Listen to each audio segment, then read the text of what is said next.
Romanos 8:31. Vamos ler juntos? Vamos ler. Acompanha aí na sua Bíblia ou aqui no telão. Pode ser também, vai ser bom, um ou outro. Que diremos, pois, a estas coisas? Se Deus é por nós, fala isso para o seu irmão. Se Deus é por você, quem será contra você? Olha aí, que palavra bonita. A gente precisa ouvir isso e crer nisso. Se Deus é por mim, quem será contra mim? Amém. Se Deus é por nós, quem será contra nós?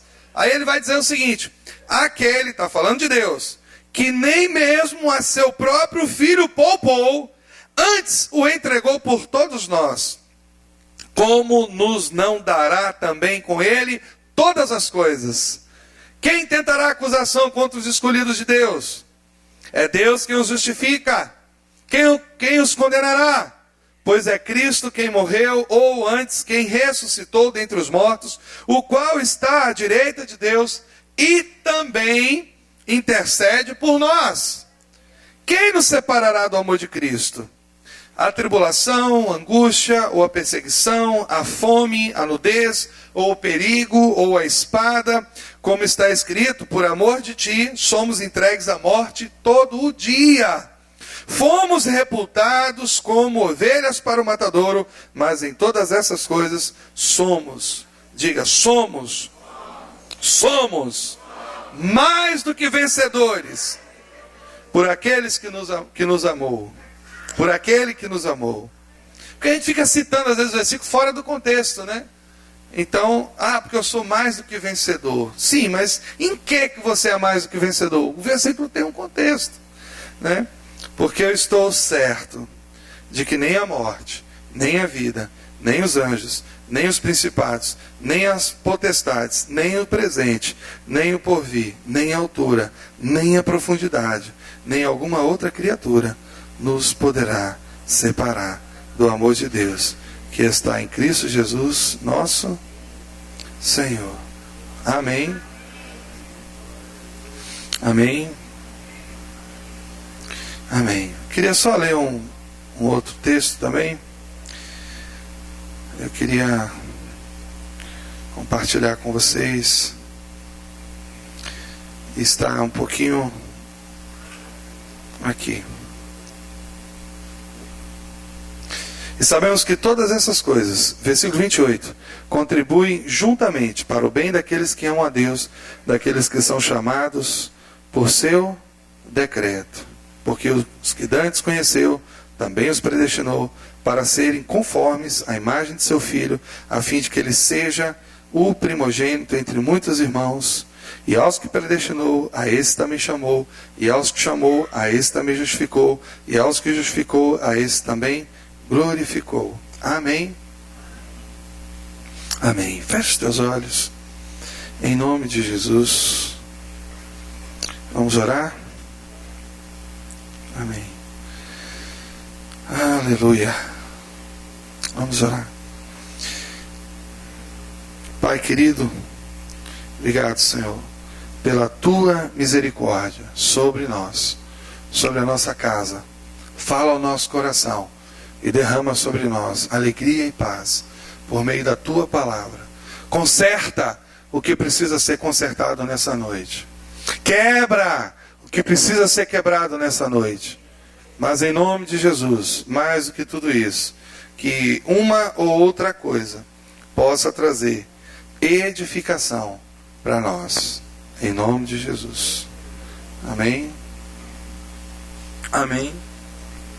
Como está escrito, por amor de ti, somos entregues à morte todo dia. Somos reputados como ovelhas para o matadouro. Mas em todas essas coisas, somos mais do que vencedores por aquele que nos amou. Romanos 8, 36 e 37. Quantas coisas você já venceu? Quantos desafios você já venceu? Quantas barreiras você já superou? Quantas lutas, quantas doenças, quantas gripes, quantas ameaças? Nós já vencemos muitas coisas. Já lutamos contra muitas coisas. E algumas pessoas ainda lutam. Lutam contra a miséria, lutam contra a fome, lutam contra a pobreza, lutam contra a adversidade, a oposição espiritual. Nós estamos em constante luta. Nós estamos em constante luta. E hoje à noite, eu queria falar sobre algo que é muito importante, algo que está no coração de Deus, e algo que precisa também estar no seu coração. Você precisa ter uma visão de como Deus enxerga a família. E é importante nós entendermos, e eu vou falar hoje sobre famílias que vencem, porque nós somos chamados, vocacionados, comissionados para vencer. Alguém diz assim, mas a teologia da prosperidade é uma maldição. E eu queria falar o seguinte para os irmãos. Toda a Bíblia fala de prosperidade. Quando uma pessoa sai do pecado e vem para a santidade, isso é um tipo de prosperidade. Não é verdade? Quando a pessoa abandona o vício, um pecado, um caminho errado, e vem para o Senhor, isso é um tipo de prosperidade. Na verdade, esse termo é mal empregado, porque o evangelho em si é um evangelho de prosperidade. Alguém que sai do império das trevas e vai para o reino do Filho do seu amor, que é o que acontece conosco, como Colossenses fala, isso é um tipo de prosperidade, não é verdade? Quando você vê o homem no pecado, na miséria, né, chafurdado na lama do pecado, isso é um tipo de pobreza, não é? Mas quando o homem está andando com Deus, isso é um tipo de prosperidade. Então o evangelho em si, ele de fato é próspero, amado. Não somente financeiramente falando, mas em todos os aspectos. Por isso eu acredito que Deus de fato deseja nos abençoar. Deus de fato deseja nos levantar. Como um pai que quer ver o filho melhor do que ele, não é? Quando um pai que quer ver um filho avançar mais, crescer mais, ir mais longe, como uma flecha mesmo na mão de um perito arqueiro, não é? Assim são os filhos, a palavra do Senhor diz. Então, nós precisamos entender que o desejo de Deus é nos fazer crescer, prosperar, avançar, nos levantar, nos abençoar. Deus não quer nos matar, nos tornar pobres, miseráveis. Deus não deseja destruir nossa família. Aliás, o propósito de Deus é nos dar vida em abundância. E o propósito de Satanás é proporcionalmente o contrário. Trazer desgraça em abundância, morte em abundância, destruição em abundância, não é? Então, hoje, quando nós olhamos as estatísticas, e logo eu vou falar para os jovens sobre isso, essa turminha que está aí, vou falar para vocês, a gente tem preparado, orado e pedido a Deus que dê uma palavra para essa geração, e eu preciso que os pais me retornem com o questionário que eu enviei para vocês, os que eu mandei, vou mandar para outros ainda, aliás já mandei também. Então eu preciso que vocês entendam que estatisticamente falando, o número de casamentos fracassados tem atingido níveis alarmantes. Não existe mais essa coisa de que os casamentos do mundo são piores no sentido de separação, divórcio, do que os da igreja. Hoje é pau a pau, é a mesma coisa. O problema é que nós não vemos tanto, porque a maior parte das pessoas está no mundo, e não está aqui na igreja. As igrejas, nós sabemos muito bem como é a realidade, a maior parte das pessoas está no mundo, não está na igreja. E se elas estivessem na igreja, nós talvez teríamos uma visão, um entendimento de que isso hoje é uma realidade. Deixa a imagem ali passando, preste atenção em mim, não tem problema não. Então, deixa eu até desligar aqui, posso desligar que eu não vou usar por agora. Então, nós precisamos mudar esse padrão. A igreja foi colocada no mundo para ser sal e luz, para ser um elemento de diferença, amados. Deus criou a família, quando Deus, criou a família, algo extraordinário aconteceu. E o que aconteceu? Quando nós vamos lá para Gênesis, Deus os abençoou. Isso é algo extraordinário. A família nasceu sob o estigma do sucesso. da bênção. Nasceu para dar certo. Então Deus os abençoou. E ele disse o quê? Frutifiquem, multipliquem-se e dominem sobre a terra. Né? Sobre os peixes no mar, sobre as aves no céu e sobre todo tipo de animal que anda, rasteja, vive na terra. O que é a família? É o maior legado de Deus para a terra. E tem a sua bênção, tem o seu aval, tem a sua graça. Então, a família é isso. É o legado de Deus para a terra. Tem a sua bênção, mas também tem, e é o alvo dos maiores ataques do inimigo, e tem a sua fúria. Sabe o que a gente ouviu, né, do pastor Walter aqui, esses dias? Foi muito bacana. Quando a família está toda desgraçada, toda destruída, né, marido traindo a mulher enganando o marido, ambos se sabotando, a pessoa diz assim, o diabo quer destruir minha família. Não, não é verdade.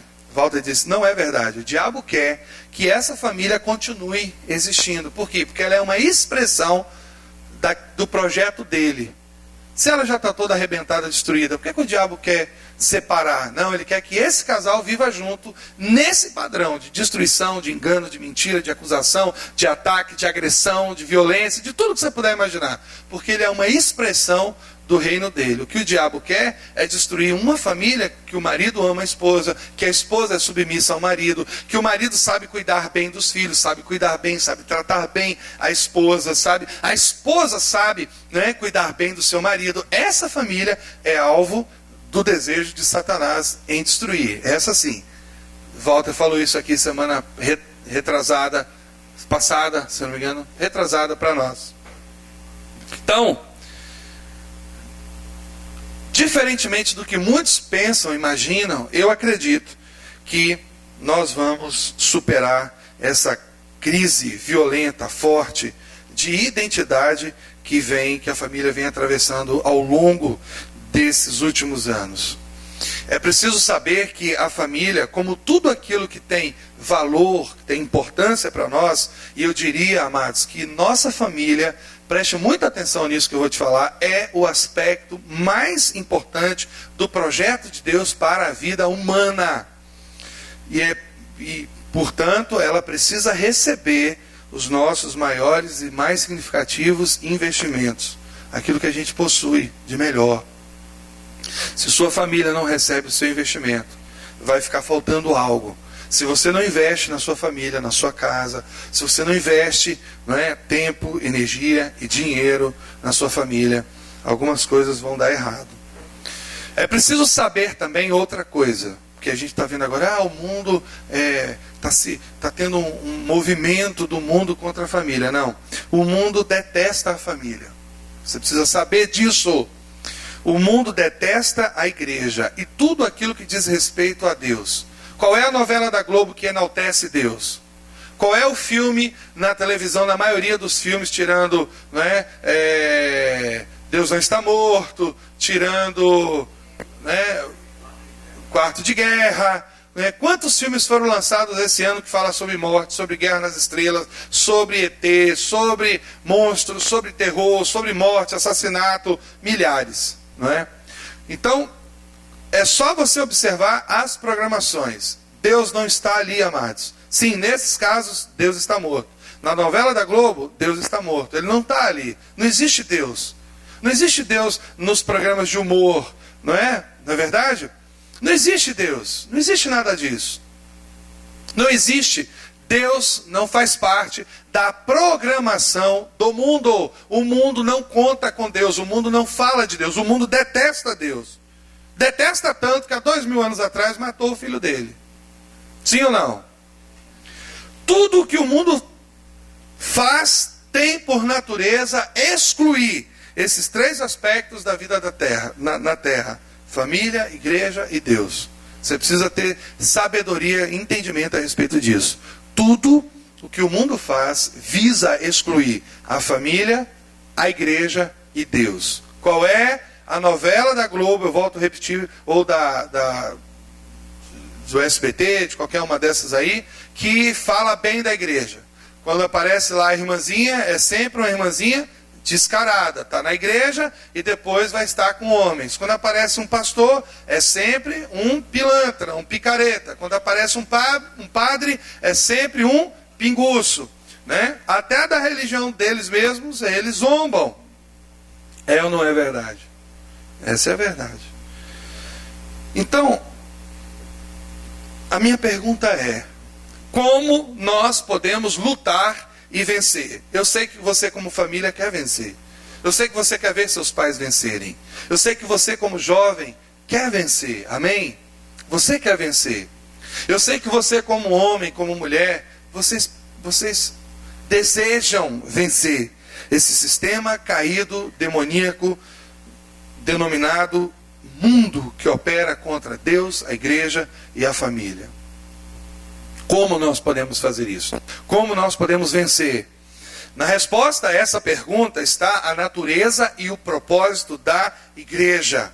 Nós precisamos entender, porque é muito comum nós tratarmos os sintomas ao invés de lidarmos com a causa do problema. Nós fazemos muito isso.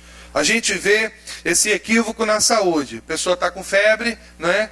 Toma aí um antitérmico. E aí resolve o problema. Mas nós sabemos que a febre é um sintoma de que algo está errado no corpo. Não é? Não, nós precisamos, é um aviso, é um alerta. E nós precisamos cuidar do problema para que o sintoma seja resolvido. Mas a gente geralmente trabalha no sintoma.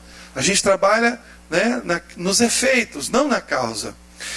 A gente vê agora, e é assim em todas as áreas, na inflação, na economia. A inflação é como uma febre, ela é um sintoma de que algo não vai bem na economia. Então o que a gente faz? A gente então dá um remedinho, a gente toma medidas provisórias, né, medidas paliativas, né, que vão ali dar um alívio na economia, mas a inflação nós não conseguimos de fato tratar a causa do problema. E a gente vai ver isso em outras questões, na família, quando a gente vê pessoas vivendo conflitos, vivendo desentendimentos, e vão aparecendo, e a gente vai vendo diversas vezes situações muito delicadas na família, e na maioria das vezes a gente lida apenas com essas coisas, os sintomas. A gente só lida com sintomas. Eu preciso dizer para os irmãos o seguinte, amados: os conflitos, as brigas, as desavenças, os desentendimentos, as mágoas, são indicadores de que alguma coisa não vai bem na família, principalmente no relacionamento conjugal. E a gente costuma tratar as causas. Eu já até identifiquei isso no aconselhamento pastoral. Às vezes a gente é solicitado a intervir num desentendimento. E aí um está chateado com o outro está magoado, está bicudo, não tem mais relacionamento conjugal, não namora mais, aí quando o bicho está pegando, como diz o ditado, aí vem procurar: pastor, o negócio está feio em casa, porque olha, essa mulher, pastor, é um problema. E a mulher vem: olha, pastor, esse marido é um problema. E aí os dois, quando já não se falam mais, já estão um tempo com dificuldade, com luta, vem procurar. E aí a gente ajuda, resolve a questão. E quando passa, né, o conflito, então as medidas que precisam ser tomadas não são tomadas. E o que vai acontecer? O conflito vai voltar. É preciso, amados, tratar a causa. É preciso tratar o problema. Porque os sintomas vão ser apenas remediados. Os sintomas vão ser apenas, amenizados. Mas se nós trabalharmos a causa, se você trabalhar numa infecção, se você entrar com antibiótico, a febre vai ceder, vai ser tratada, vai ser resolvida, porque o problema, a infecção, vai ser resolvida. Não é verdade? Então, a gente precisa entender algumas coisas importantes nessa noite. Eu queria falar para você que é marido, que é mulher, para você receber essa palavra no seu coração. Se não houver uma experiência de conversão, ou você que é jovem também, eu quero trabalhar muito isso com vocês, com jovens, nessa noite. Se não houver uma experiência de regeneração, de novo nascimento, as pessoas não vão experimentar libertação da punição, do poder e da presença do pecado, como nós lemos esses dias no Quem Você Pensa Que É, nas suas vidas. As pessoas não vão experimentar a libertação do poder, da presença e da punição do pecado em suas vidas. E também dos valores do mundo, e a todo instante elas vão se deparar com problemas, lutas, ressentimentos, mágoas, ou seja, os sintomas que afligem profundamente as pessoas e as famílias, amados. O propósito dos sintomas, das dificuldades, das lutas, é roubar de você o seu testemunho, o seu tempo, a sua alegria para evangelizar, para ministrar, para ser referência. O diabo quer que na igreja existam famílias, não é? Com o aspecto dele, com a cara dele. Por quê? Porque se existir famílias com a cara de Satanás, nós não vamos expressar Jesus para essa geração. Nós não vamos expressar o reino de Deus. Nós não vamos conseguir avançar como projeto de Deus que avança no inferno, que entra no inferno e saqueia as almas, as vidas.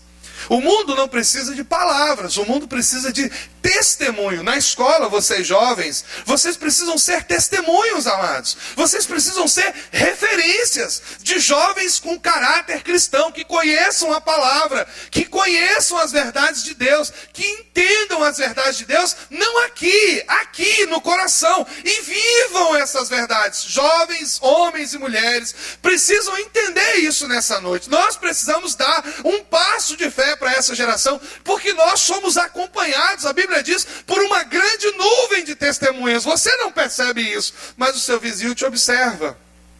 Essa semana a gente deu risada lá em casa. Tem um sujeito lá no condomínio que não fala com ninguém, é no máximo bom dia. Ele passa por todo mundo assim, eu já vi qual é o jeito do sujeito, e eu falo com ele, bom dia, boa noite, só que... E essa semana ele estava para lá de Los Gatos. Aí eu fico vendo, falei, Viviane, a bebida, né, mostrou de fato o que ele pensa. Ele, pastor, cadê o gostoso? Eu disse, quem é o gostoso, rapaz? Aquele vermelhão que o senhor dirige. Ah, o senhor cuida dele melhor do que da família, né? Eu falei, rapaz, não, sujeito, não. Eu cuido da família melhor do que ele. Ah, mas o gostoso fica lá, guardado na garagem. O outro fica aqui na chuva. Ah, e a família, hein? Eu falei com o Viviane em casa. Falei, olha, Viviane, tá vendo? As pessoas estão nos observando. Essa experiência serviu para mostrar, não é? Ele sério ali, não fala com ninguém, mas o sujeito está de olho na vida do pastor.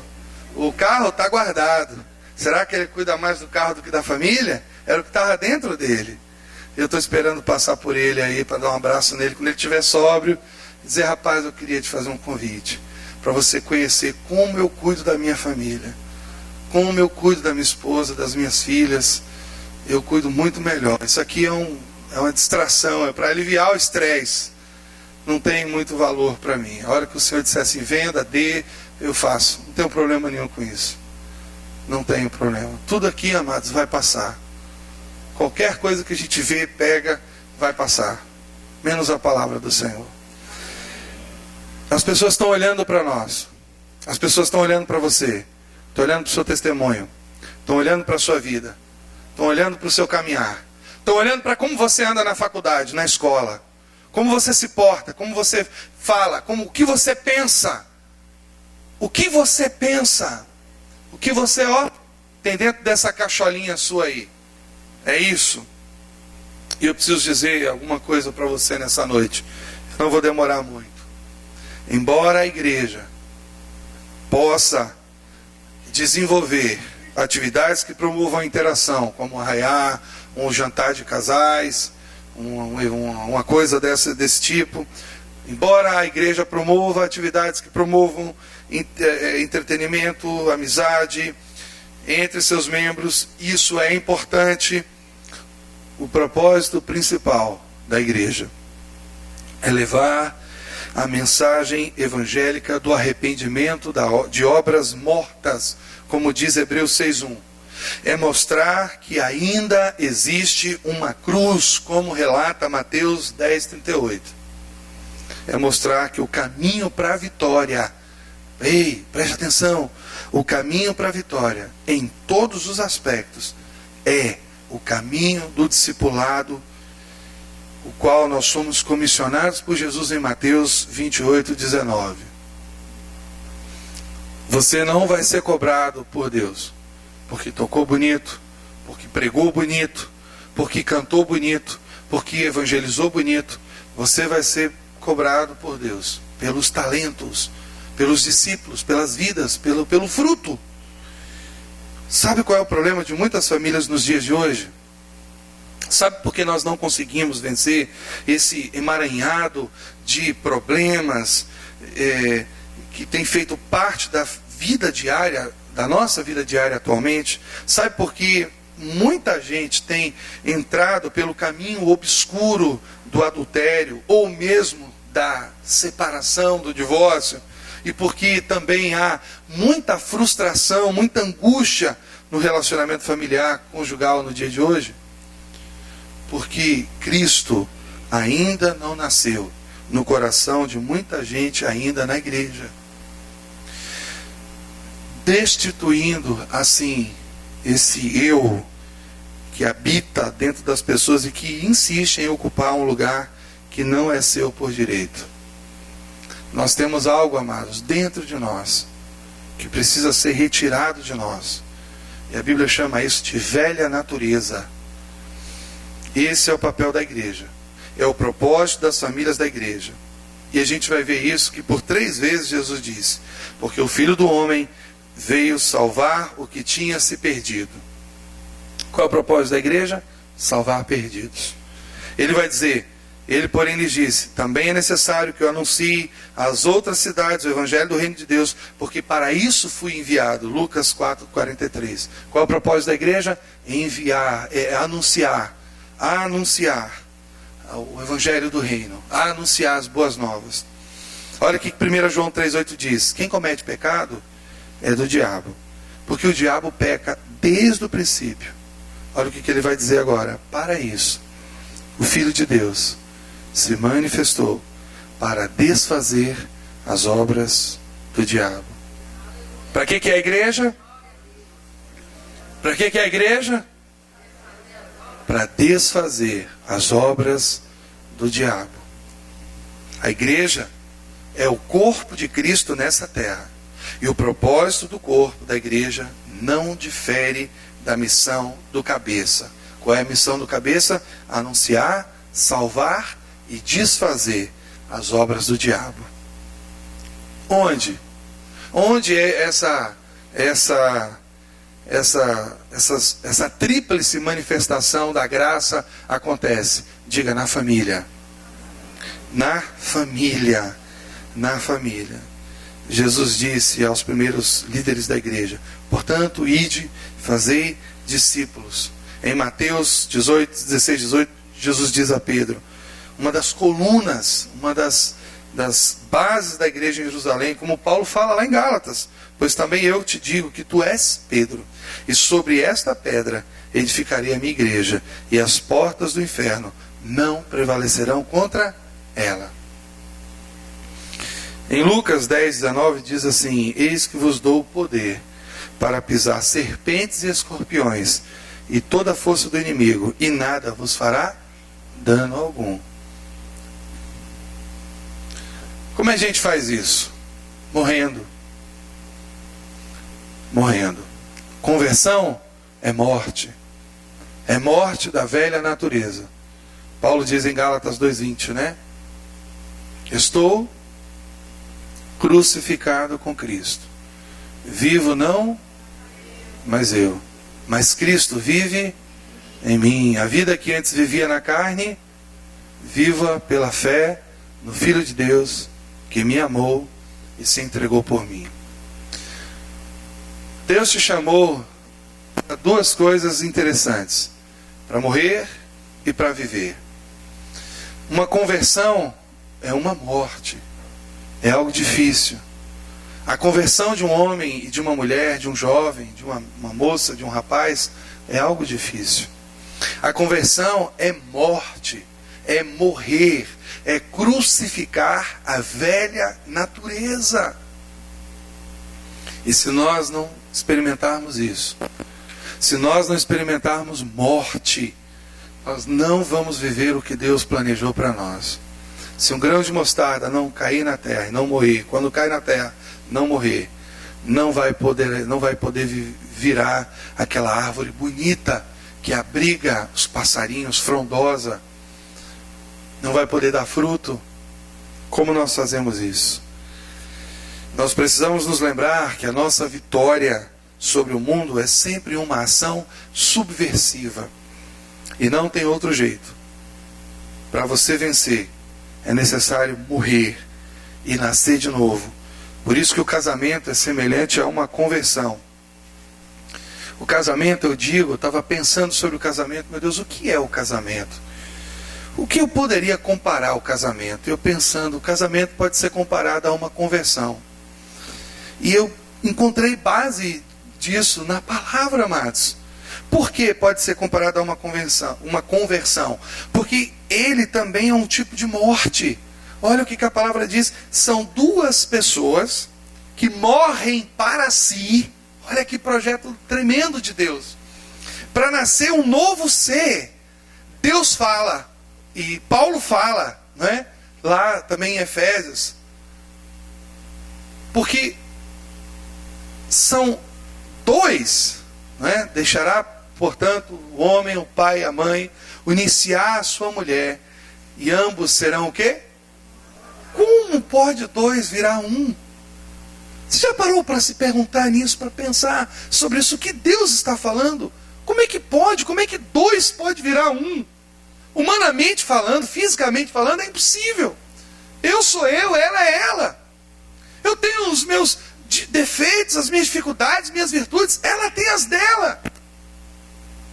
Como pode dois virar um? E não tem outro jeito.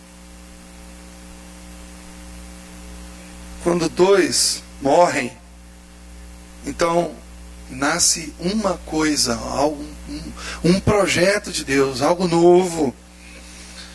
Quando dois morrem para si, então Deus pode operar algo novo. Deus pode operar unidade. Enquanto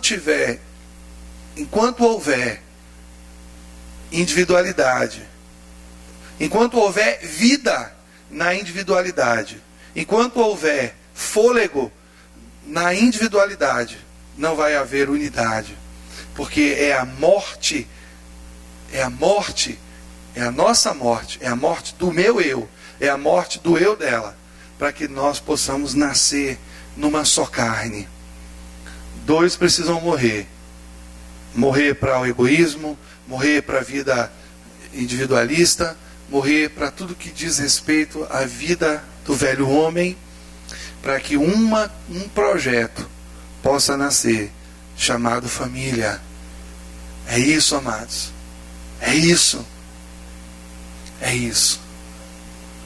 Como está escrito, por amor de ti, somos entregues à morte todo dia. Todo dia você tem que morrer. Todo dia. É todo dia, amado. Todo dia nós precisamos experimentar a morte para que a nossa família viva. Porque se eu crucificar as paixões, a minha velha natureza, se eu crucificar a minha carne, não vai haver espaço na minha família para o meu pecado. Se ela crucificar as paixões, a minha esposa, a carne, não vai haver espaço na minha família, na nossa família, para o pecado dela. E o que vai ter espaço? Vai ter espaço para quê? Para unidade, companheirismo, compreensão, perdão, cuidado, paciência, amor.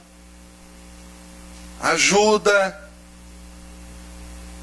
temperança. É muito difícil, amados. O casamento é muito difícil. Envolve morte. Casamento é como viver a vida de Deus. E essas duas coisas Paulo nem desassocia lá no Novo Testamento, quando ele faz a comparação da igreja com o casamento. E nós precisamos entender isso. Nós somos entregues à morte todo dia. Ele fala, somos reputados como ovelhas para o matadouro. Mas em todas essas coisas, somos mais do que vencedores por aquele que nos amou. Olha que coisa interessante. Jesus só venceu quando ele morreu. Jesus só venceu quando ele morreu. A sua família só vai ser alguma coisa parecida com um projeto de Deus quando você e a sua velha natureza e essa esposa amada que você tem e a velha natureza dela morrerem para nascer uma família. Fica de pé em nome de Jesus. Aleluia.